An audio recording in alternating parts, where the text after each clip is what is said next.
Hi, my name is Stefan Buntrock and I'm a urologist and sexologist.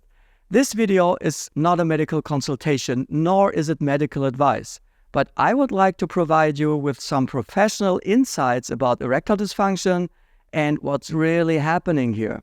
I know from your comments that many of you struggle with health problems. Erectile dysfunction is one of these issues. But let me tell you, you are not alone in your struggle. Even at young age, your penis may let you down. With increasing age, you will suffer from physical losses. You probably know what I'm talking about. It's called aging, and it affects all of us. Rock-hard erections? For the majority of men, stone age is over at the age of 60.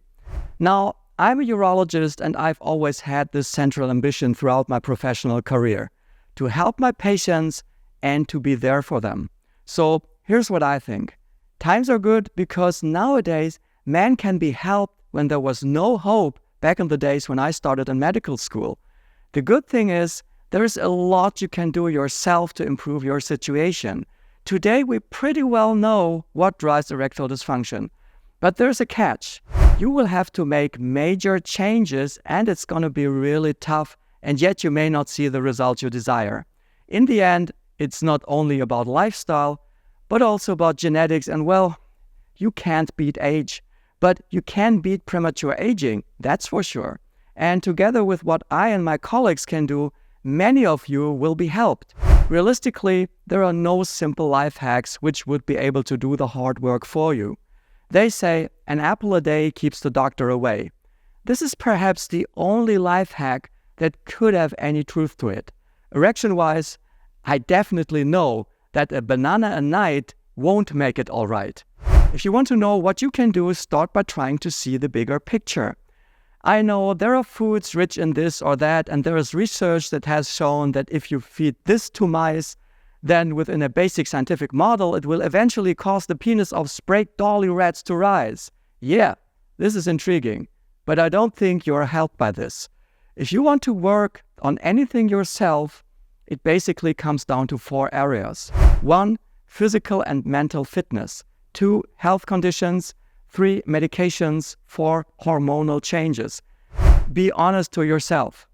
What are your weak spots? Obesity, smoking, alcohol. The best foundation to erectile health is to try to be healthy by living a healthy life.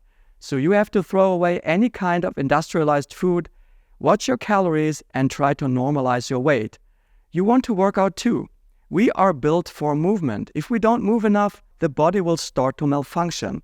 When it comes to diseases, hypertension and diabetes are the number 1 and 2 erection killers. They will contribute to cardiovascular disease. You don't want that either. It's not good for your heart, and even worse, it's not good for your penis. You have to get that checked. Buy a blood pressure monitor today if you haven't got one at home. Know your blood pressure. Go to your family doctor to get a check on diabetes. If you work on your diet and physical fitness, chances are good that you can avoid hypertension and diabetes. Or, if you are already suffering from it, they will become more manageable. The same applies to medication. A healthy lifestyle can help you to avoid certain medication. Take beta blockers, for example. They are notorious for causing erectile dysfunction. When it comes to hormones, thyroid disorders should be excluded. This is something your doctor can do for you. They are common and they often lead to sexual dysfunction. Testosterone is important. However, I think it is commonly overrated. Erections aren't as dependent on it as most think. Often, prescribing testosterone doesn't help. This is also the conclusion of a recent Cochrane review concerning testosterone replacement therapy and erectile dysfunction.